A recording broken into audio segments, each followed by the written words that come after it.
we have many great neighborhoods in Aurora.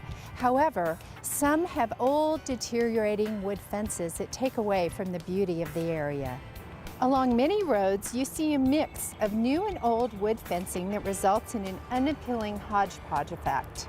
After many residents requested help finding a solution to this problem, the city came up with the Neighborhood Fence Replacement Program. This program gives neighborhoods a way to finance new, sturdy, long-lasting masonry fences along major roads and thoroughfares bordering their community. During this video, we'll show you the two methods Neighborhood Services offers to finance a new masonry fence project. And you'll learn the many steps necessary to complete the process. People who've gone through it before say the time and effort are well worth it. It just makes it feel like a more expensive neighborhood and just really gives us more of a feeling of community even. I think putting the masonry fence up has done a lot for the aesthetic of Dam West neighborhood. There's a greater sense of community awareness, more pride in the neighborhood. Just people coming into the neighborhood, they just make comment of how nice it looks. I saw it as a civic good sort of thing in which we would improve the appearance of the neighborhood. We would improve property values. It's a beautification process as well as enhancing property values and the aesthetic value. When people drive into your neighborhood, that's your first impression. An important choice you will get to make is what style of fence will surround your community. There are many designs from which to choose, with different costs for each one. Some use hand-laid brick, while others use precast panels. Within each category, there are a variety of textures and looks available, giving you several options to help improve the look of your neighborhood. If this is sounding and looking like a good idea for your community, there are several steps you'll need to take to complete the process. Always keep in mind it's important to invite as much neighborhood input as possible. And it's critical to always involve the residents that live along the fence line. This is a good time to point out that this is a lengthy process, which often requires 2 or 3 years from the time you initiate it until the time you see your fence completed. But as you heard your neighbor say earlier, the results are well worth the time and effort. Now let's take a quick look at some of the steps you'll need to take. Your first move should be forming a neighborhood fence committee. This group should meet early and often. Members of this group will talk frequently with the city's neighborhood liaisons. They'll share important information with area residents, and they should work hard to get feedback from all neighbors and property owners. You'll want to hold neighborhood meetings to discuss the program and determine if there is enough support for a new fence project. Then you'll work with the city's neighborhood liaisons to organize neighborhood-wide meetings to explain the details and options available to you. Next, your neighborhood liaison will organize a meeting between the fence committee and city staff members to answer questions, outline the process, and identify possible issues with the side of your proposed fence. You'll determine which financing option to use, either a special improvement district or a general improvement district. Then you'll prepare and circulate the appropriate petition for the selected financing option.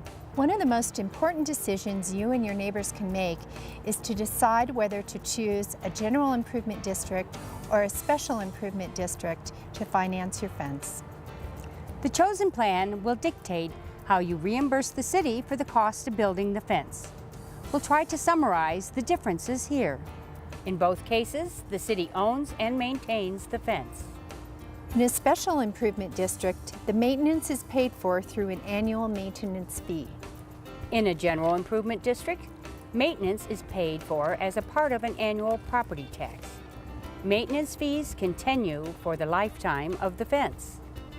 In a special improvement district, the cost of the fence is paid for through an assessment which may be paid in full or paid in installments over a 10 or 20-year period. In a general improvement district, the cost of the fence is paid through an annual property tax imposed over a 10 or 20-year period.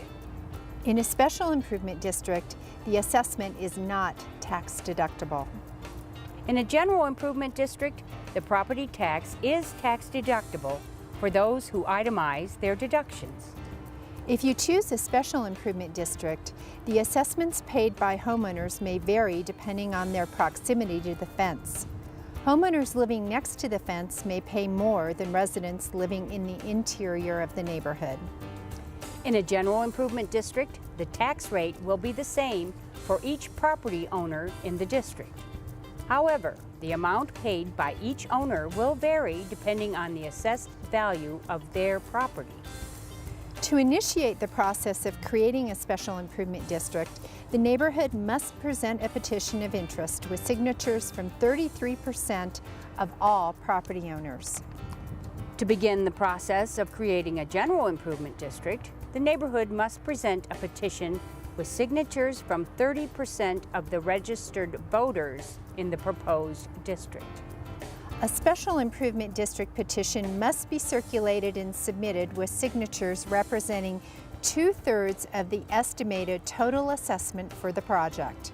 City Council will then hold a public hearing to form the special improvement district.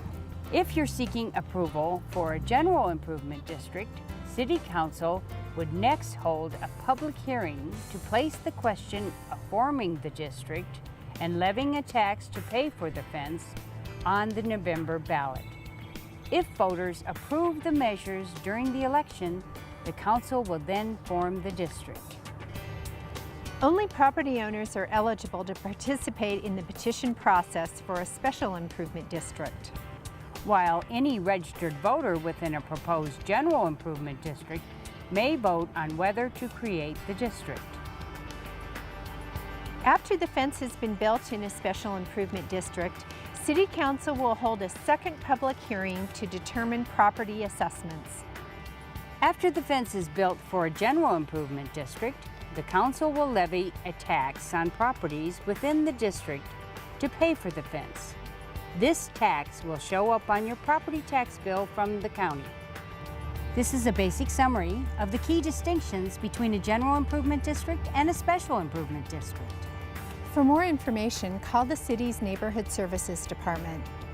Here's what residents had to say about the two choices. The GID process is a ballot process. And yes, you have to get a petition signed to get an issue on the ballot, but that kind of a petition is much easier to get approval of.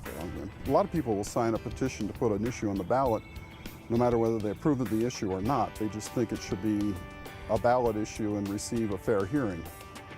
So getting the issue on the ballot with a petition wasn't nearly as hard as getting people to sign a petition that fiscally bound them. And once it was on the ballot, we were then only required to have a simple majority to pass the issue. It was a majority rule. It will be equal cost per household.